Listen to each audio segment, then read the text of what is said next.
Thank you, Chairman. At the very first outset, I would like to thank Professor Drew, President of the Foundation of Academy of Medicine, Professor Châtelain, President of the French Academy of Medicine, and our friend Yves Juliet, Secretary General of Foundation, for having invited me and giving me this opportunity to speak here. And what I speak basically has been provided with by something called School of International Biodesign, which has been functional for last decade.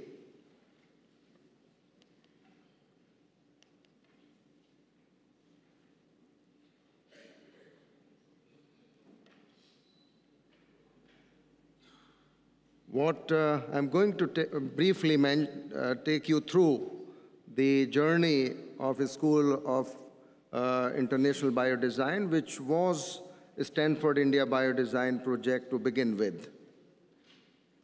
This was the first AIMS FAM meeting in New Delhi in 2015. And I upfront acknowledge Professor Balram Bhargav, who has been heading this SIB for last 1 decade and shared this information to tell you about what has been going on. I spent almost 37 years at this institution, and now I am working at a different institution. If you look at Indian healthcare today, it is abysmally low government expenditure.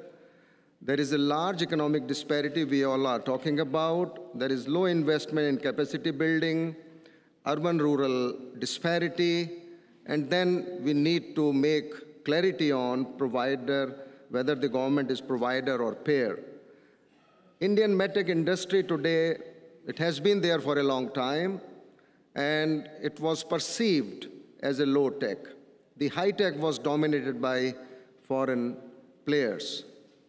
If I compare India and France in terms of healthcare delivery, our population naturally is much larger than France. The infant mortality we see is still far to be achieved. The causes of death, top 3 causes in context of India, the cardiovascular diseases, diarrheal disease, and respiratory infections, as opposed to France, where coronary disease, Alzheimer, and stroke. The expenditure of GDP is much lower in India. Expenditure per capita, hospital numbers, beds per 1,000, physicians per 1,000, and nurses per 1,000, lot to be desired in Indian context. We are not yet over with the malnutrition, infectious diseases, and on top of it now we are struggling to cope with lifestyle-related diseases, which everyone is talking about here.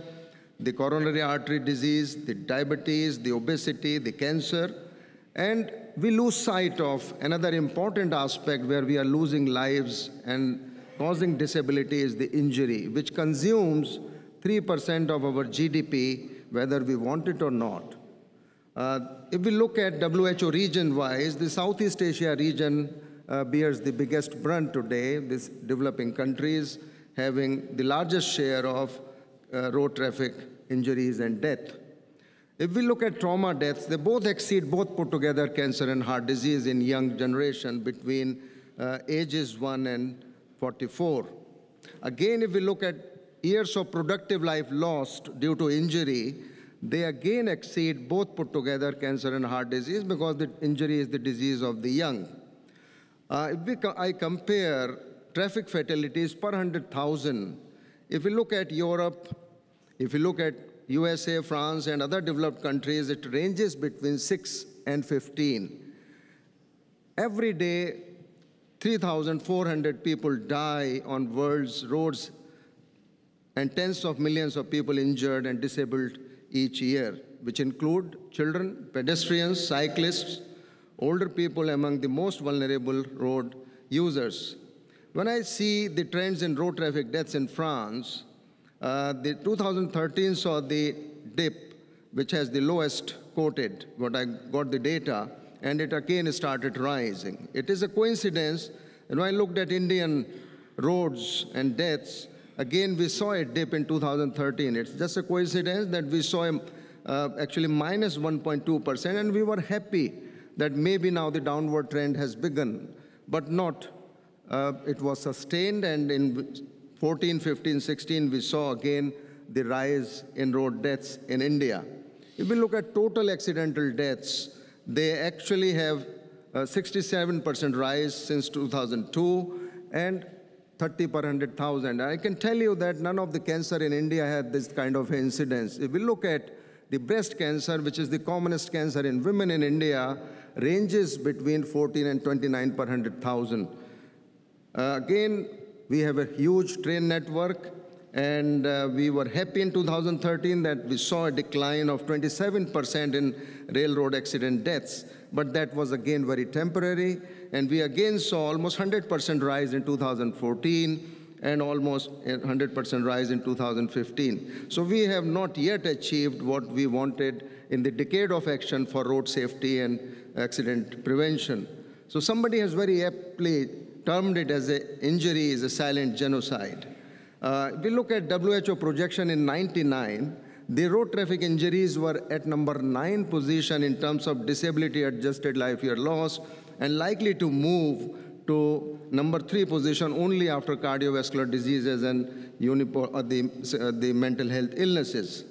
Now, if we look at 39 million people fall back below poverty line because of health-related expenses, both in urban and rural India. And what we call in India, it's 80% healthcare is in private sector. But that is only accessible to 20% of population, or even less than that. The price of imported technology is a major concern for us. Limited capital for high-risk ideas. Regulatory and IP changes are good but slow. Limited facilities for product testing, validation, and accreditation. India's strengths today lie in large population, large unmet needs. There is an opportunity for all of us. Large engineering pool, educational institutions, naturally innovative mindset, and existence of industry examples that can be benchmarked with best global experiences.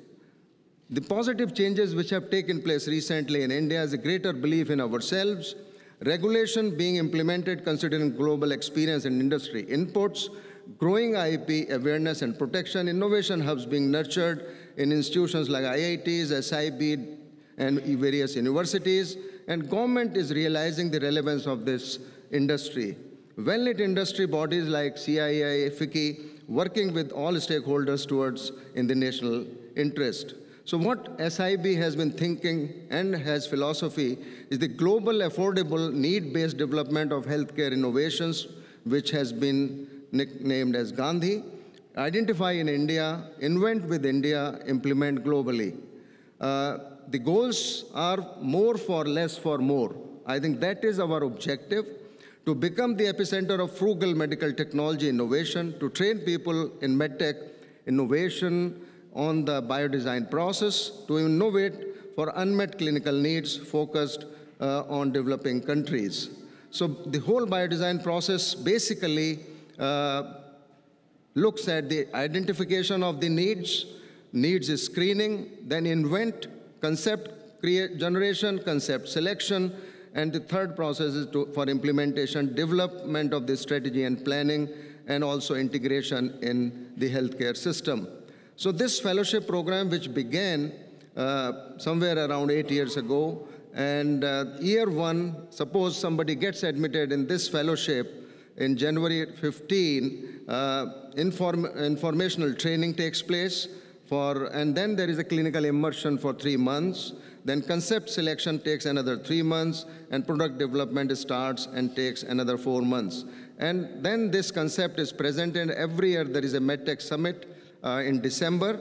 So this product development is presented there. And in the second year, which is more flexible, is again industry externship, the 3 to 6 months visit to partner institution, which can be overseas, and then clinical testing and ethical clearances, and then business plan, competitions, acceleration, and secure funding and licensing.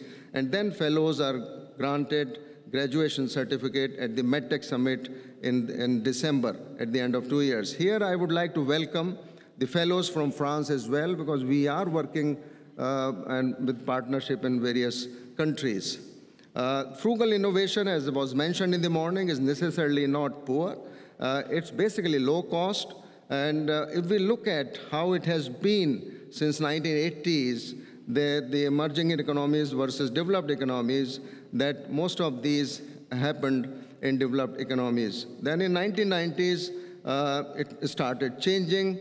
And now if we look at what we are looking at, that we actually contribute much more in this area, and we must work together for globally networked innovation, which is what I feel that what is good for India, it should be good for any other country, and that is where our goal should be. The frugal innovations in some of the areas like ECG machine, the automobiles, the computers, the ambulances, the lens for cataract operations, and then filter, and then mobile services, and we'll be talking about Jaipur prosthetics tomorrow. Getting innovation right is to develop a deep commitment to serving the unserved. Articulate and embrace a clear vision. Set very ambitious goals to foster an entrepreneurial spirit, constraints which always exist, and creatively we can overcome those.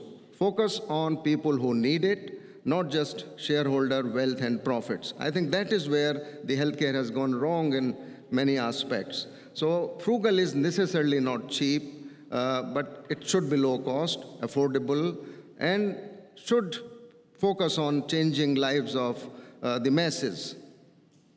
The results so far, what we had, 29 fellows until 2014, 59 interns, 24 different devices, 6 products in clinical trials, patents have been filed, 1 product commercially launched, 1 product has been FDA approved, and they are presented at MedTech Summit in December. This is the product for incontinence, which has been USA FDA approved, and I will show a small video that how it works. Can we play the video?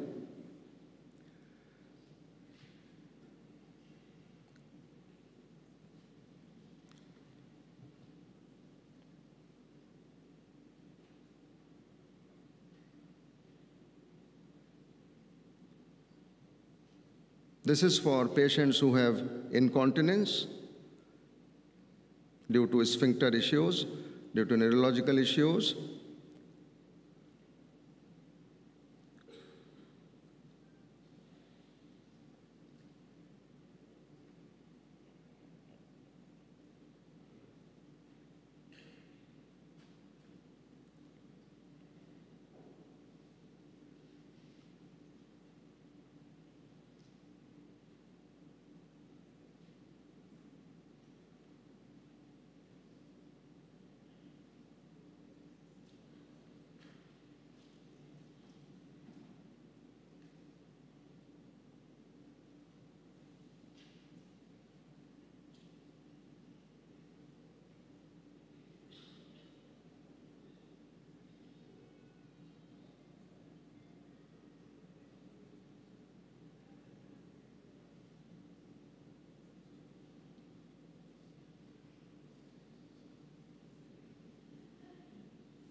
There is a disposable splint which has been developed, which can be put on ambulances. It's low cost for pre-hospital splinting of various fractures in limbs, lower limbs, upper limbs, and it is manufactured in a box factory in Delhi.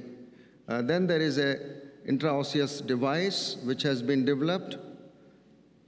Can we have the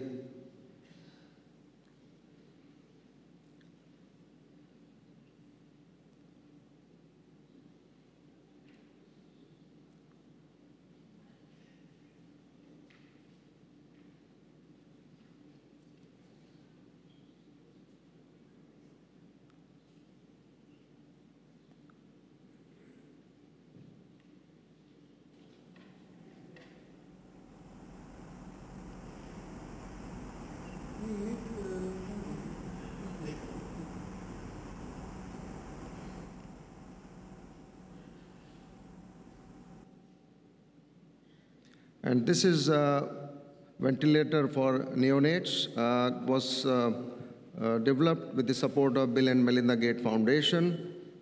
And then there is a cardiopulmonary resuscitation device which has been developed with the support from Wellcome Trust.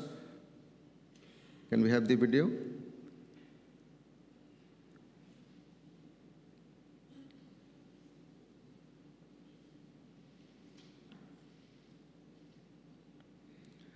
This is assistive device for placement of nasogastric tube deployment with people with neurological disorders when they cannot swallow. And this is intrauterine fetal monitoring device. Then there are some applications for putting on drugs, etc., for people to access. So in India, it is being taken very seriously to innovate a low-cost applications, devices for use in health care delivery.